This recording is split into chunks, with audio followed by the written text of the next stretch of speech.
नष्ट करने के लिए। प्रत्येक क्रिया का आरंभ होता है, अंत होता है, तो उस अनंत का अनुभव इन क्रियाओं से नहीं होता। इसीलिए कहा गया है कृपा कृपा, मोक्ष मूलम गुरु कृपा, भगवत साक्षात्कार गुरु कृपा। कृपा शब्द का परिचय अहंकार रहित होने पर होता है। मन क्रम वचन छाण चतुराई, तो भजत कृपा करी है रघुराई। श्री भगवान कह रहे हैं नहीं कश्चित क्षणमपि जातु तिष्ठत्य कर्म कृत, कार्यते ह्रवशः कर्मो सर्वः प्रकृति जैर्गुणैः।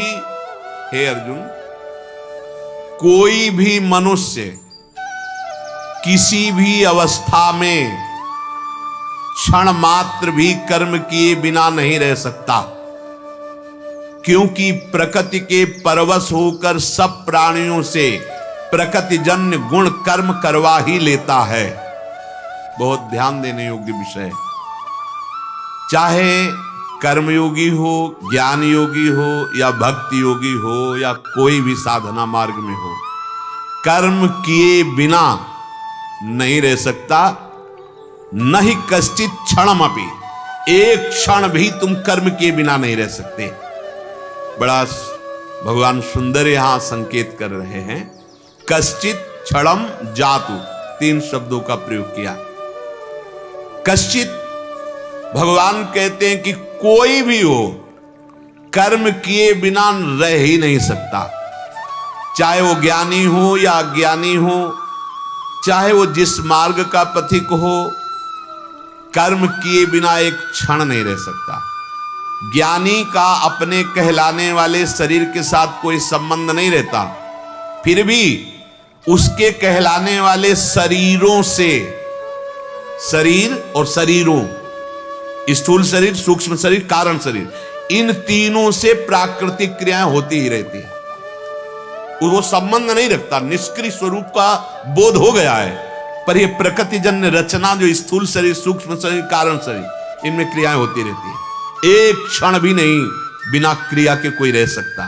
क्षणम, भगवान कहते हैं कि जैसे प्रगट में हरदम कर्म हो रहा है, तो उसमें मान रहे हैं कि हमसे कर्म हो रहा है, पर जब हम कर्म नहीं कर रहे होते तब भी कर्म हो रहा है। एक क्षण के लिए भी आप शांत नहीं हैं। देखो आपका मन चल रहा है, आप हाथ पैर ऐसे रखे बैठे हैं, आप लेटे हैं, आप सोच रहे हैं कि मैं कोई कर्म नहीं कर रहा इसलिए इस समय अक्रिय हूं। नहीं नहीं, आप क्रियावान हैं। आपका मन देखिए, आपकी बुद्धि देखिए, आपका चित्त देखिए, आपकी इंद्रियां देखिए। स्थूल शरीर क्रिया से रुका हुआ दिखाई दे रहा है, लेकिन हरकतें हो रही हैं शरीर में, चेष्टाएं अंदर अंतःकरण में। बहुत सुंदर बात। इसी क्रिया को अगर सार्थक कर ले तो अपने अक्रिय स्वरूप को जान जाएगा, निर्विकार स्वरूप को जान जाएगा। जागृत अवस्था में स्थूल क्रियाएं तो सबको दिखाई देती है, पर स्वप्न में भी क्रियाएं होती ना। स्वप्न में केवल एक मन होता है और कुछ नहीं होता। स्वप्न में एक मन ही माया के पर्दे पर पूरी रचना करता है। त्रिगुण पर्दा, भयावह स्वप्न, भोग का स्वप्न या भक्ति का स्वप्न, सतोगुण, रजोगुण, तमोगुण, ये पर्दा है माया का। उसी पर्दे में मन ही मित्र बन जाता है, मन ही शत्रु बन जाता है, मन ही भोग बन जाता है, मन ही भोगने वाला बन जाता है, मन ही मरने वाला बन जाता है, मन ही मारने वाला बन जाता है। कुछ नहीं होता एक मन के सिवा। योग वासिष्ठ में वर्णन है, मन के सिवा कुछ नहीं होता। और अष्टावक्र गीता में भी अष्टावक्र जी ने ये वर्णन किया। एक बार महाराज जनक जी ने स्वप्न देखा कि उनका राज्य छिन गया है, कई दिनों से उनको भोजन नहीं मिला। भूख से व्याकुल होकर के उन्होंने भिक्षा मांगी, उसमें कुछ दाल चावल मिला।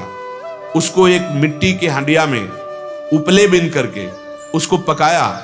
अभी वो पूरी पक ही नहीं पाई थी कि 2 सांड लड़ते हुए आए और वो फूट गई और सब मिट्टी में बिखर गई। भूख से व्याकुल होकर के वो पुकार पड़े, अब क्या करूं? आंख खुल गई तो देखा रात सैया पर पड़े हुए अभी तो थोड़ी देर पहले ही सुंदर सुंदर व्यंजन पाए थे, ये क्या था? ये सत्य कि वह सत्य? जो अभी देख रहा था वो सत्य था, या ये इतनी व्याकुलता हुई कि जब जगे तो देखा राजमहल पे शैया पे। अभी मैं भूख से व्याकुल हो रहा था, अभी ये दृश्य आया तो ये सत्य था, ये या सत्य? सभा में गए, बड़े बड़े विद्वान ज्ञानी जनों के बीच में प्रश्न किया, यह सत्य कि वह सत्य? अब थोड़ी व्याख्या कर देते तो उसका, पर वो केवल इतना ही बोलते। अष्टावक्र के पिताजी भी थे, वो वहां नियम रख दिया गया था, जब तक प्रश्न का उत्तर नहीं होगा महल से कोई बाहर नहीं होगा। हर सुविधा होगी पर घर तभी जा सकता है जब प्रश्न का उत्तर हो। यह सत्य कि वह सत्य, कोई उत्तर नहीं। एक बार खेल खेल में अष्टावक्र जी को बालकों ने कह दिया कि बहुत चतुर और विवेकवान बनते हो तो अपने पिता को मुक्त करवा के लाओ ना, महाराज जनक जी के आए। तो वो माता के पास गए, कहोड़ मुनि इनके पिता का नाम था। उन्होंने कहा कि हमारे पिता को कोई नजरबंद की हुई है। किस कारण? बोले बस चर्चा मत। उनको लगा बेटा है वो भी वहीं, और वहां नियम अगर उत्तर नहीं दिया तो सब सुविधाएं होंगी, सब आपका सम्मान होगा, लेकिन आप घर नहीं जा सकते। अष्टावक्र जी ने कहा मां विश्वास करो, मैं पिता को सादर लेके आऊंगा, आप मुझे आदेश करो। वो 8 जगह से टेढ़े थे और पिता के हिसाब से, पिताजी वेदों का गान कर रहे थे तो उनके उच्चारण में स्वर भंग हो गया वैदिक सिद्धांत से, तो गर्व से बोल पड़े पिताजी ऐसे नहीं ऐसे। तो मुड़ करके देखा और कहा कौन बोला? मतलब वेदों में पारंगत ऐसे ब्रह्म ऋषि को टोक कर दिया। बोले आपका पुत्र बड़ा टेढ़ा है, मतलब अभी गर्भ में ही हमको उपदेश देने लगा। एकदम आवेश आया और भगवत लीलावत उन्होंने ऐसा कहा तो 8 जगह से टेढ़ा हो। अब 1-2 झटका कोई मारता हो तो स्वरूप बदल जाता है। 8 जगह से टेढ़े, जीव सभा में गए वो सब एकदम हंस पड़े, नवीन अवस्था और 8 जगह से टेढ़े। उनका हमने तो सुना था कि यहाँ ज्ञानियों की सभा बैठती है, और मुझे तो केवल चमड़े की पहचान और हड्डियों की पहचान करने वाले लोग दिखाई देते हैं। जनक जी ने कहा ऋषि कुमार, एक बलकल की केवल लंगोटी, ऋषि कुमार आप ऐसा कैसे ऐसे विद्वानों का अपमान कर रहे हो? तो उनका विद्वान ज्ञानी इस सभा में हंसे क्यों? बोले आपकी चाल और आकृति देखकर। हाँ हाँ, तो ढांचा मांस चमड़ा और हड्डियों से ही तो बना हुआ है ना। ज्ञानी की दृष्टि तत्व में होती है या हड्डी मांस और त्वचा में होती है? सब पूरी सभा सन्न रह गई। एक 9 किशोर ऋषि बालक सबके मुख बंद। हाँ बोल जनक, बोल तेरा क्या प्रश्न है? उनका यह सत्य कि वह सत्य? बोले ना यह सत्य न वह सत्य। जिस समय तू जागृत में था तो स्वप्न मिथ्या आया, और जब तू स्वप्न में था तो जागृत मिथ्या हो गया। जो कुछ क्षणों में मिथ्या हो जाता है वो सत्य कैसे होता है? जो सत्य होता है वो त्रिकाल सत्य होता। जनक जी खड़े हो गए और हाथ जोड़कर चरणों में और कहा मैं गुरु रूप से आपका वरण करता हूं। तो उनका जो ब्रह्मबोध है, तो तैयार भूमि है, बस घोड़े की रकाब पर पैर रखकर जितने में घोड़े में चढ़ा जाता है उतने में स्वरूप बोध करवा दूंगा। और जनक जी को करवा दिया। जनक जी जानते हो कौन है? सुखदेव जी के गुरु। अष्टावक्र जी कौन है? जनक जी के गुरु। ये भगवत मार्ग है। स्वीकृति से बहुत जल्दी यहां काम बनता है।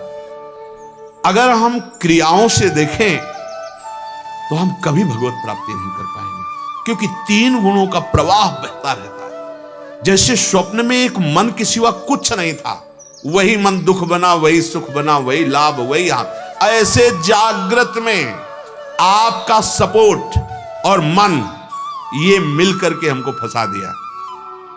सच्ची मानना, जैसे स्वप्न में सैकड़ों लोगों ने हमें घेर लिया और लाठी से पीट रहे हैं, वो सैकड़ों केवल मैं ही मैं था, दूसरा नहीं था प्यारे।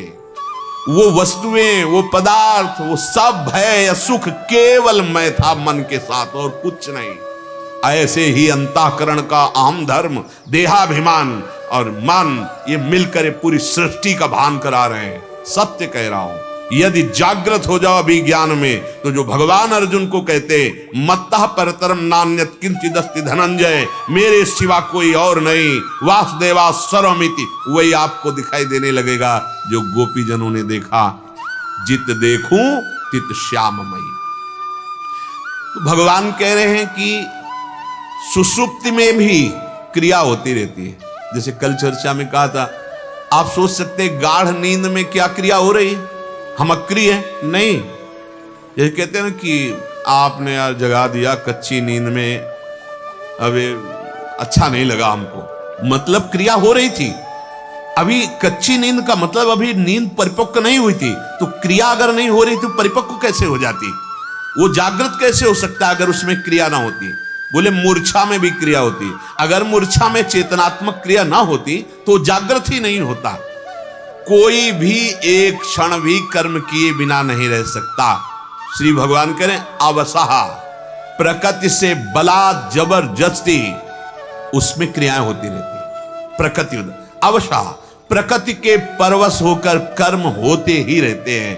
और प्रकृति 3 गुणों से युक्त है, कभी तमोगुण, कभी रजोगुण, कभी सतोगुण। इसलिए कभी भयानक पाप बनता है, कभी थोड़ा पुण्य बन जाता है, कभी थोड़ा भक्ति का भाव आने लगता है, कभी फिर वही भोगों का भाव, वही राक्षस। ये क्रम चल रहा है, क्रम। इसी से मुक्त होने के लिए मानव देह मिला है, इसी जाल से मुक्त होने के लिए। त्रैगुण विषया वेदा निस्त्रिगुण भवार्जुन। त्रिगुणातीत है प्रभु का नाम, प्रभु की लीला, प्रभु का रूप, प्रभु की सेवा। ये जो आप कर रहे हैं ना, ये त्रिगुण के अंतर्गत नहीं है, शुभ अशुभ कर्म नहीं है, ये भागवतिक कर्म है। ये भगवान को वश में करने वाला है। जैसे नाम जप कर रहे है तो क्रिया भी, जिह्वा से जप रहे, शरीर से सेवा कर रहे, मन से बार बार चिंतन कर रहे, ये आपको भगवत प्राप्ति कराएगा। ये गुण धर्म के अंतर्गत नहीं है। भगवान का नाम, भगवान का रूप, भगवान की लीला, भगवान का धाम, ये त्रिगुणातीत है। नहीं तो परवश होकर जबरदस्ती तीनों गुण आपसे कर्म कराते रहेंगे। आप देख रहे हैं, अगर आपसे निषिद्ध कर्म हो रहे हैं तो आप साधक हैं ही नहीं। साधक नाम जप के प्रभाव से निषिद्ध कर्म को रोकता है। ऐसा नहीं कि हम परवश होकर जो मन कहे सो वही करते चले जा रहे हो। साधक नहीं, विषयी है, वो परमार्थ का पथिक नहीं हो सकता। जो मन में आया तो जबरदस्ती मन करवा लिया, ऐसा नहीं है। भूल न दे कुमारक पाऊं। तुम्हारे नाम जप में कमी है, तुम ढील दे रहे हो, छूट दे रहे हो अपने मन को। तुम्हें मनोरंजन अच्छा लगता है, सांसारिक भोगों में मनोरंजन करना अच्छा लगता है, आप बहुत त्रुटि कर रहे हैं।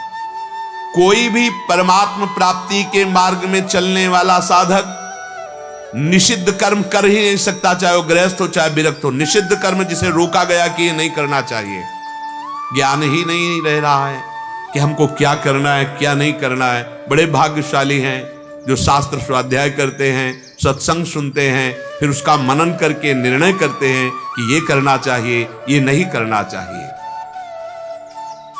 भगवान ने यहां वर्णन किया कि केवल स्थूल शरीर की क्रियाओं की ही गणना नहीं है, सूक्ष्म शरीरों कारण से सब क्रियावान है। बचना है, बहुत बढ़िया अवसर मिल गया है। शारीरिक, वाचिक, मानसिक जितनी क्रियाएं हैं, अगर वो भगवत विमुख है तो सब फंसाने वाली है, सब दुख देने वाली है। इसलिए शरीर को, मन को, वाणी को, स्वयं को प्रियाजू के चरणों में अर्पित कर दो। जो भी कर्म करो प्रियाजू को समर्पण कर दो। राधा राधा राधा, वो हमें बचा लेंगे। तेसाम हम समुद्धरता मृत्यु संसार सागरात, बचा लेंगे युगल सरकार। नहीं, कोई बचाने वाला नहीं। हमारे कर्मों में इतना बल नहीं है कि वो हमारे संचित कर्म को भस्म करके, क्रियमाण को निष्फल करके, प्रारब्ध को निष्प्रभावित कर दे।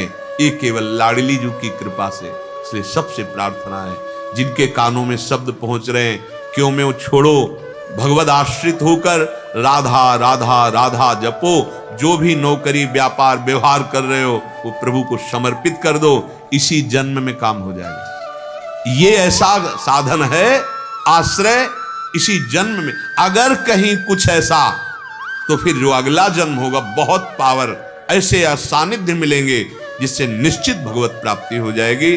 अब हमारा पतन नहीं हो सकता, क्योंकि हम प्रियालाल की शरण में हैं। शेष चर्चा आगे। श्री राधा वल्लभ लाल।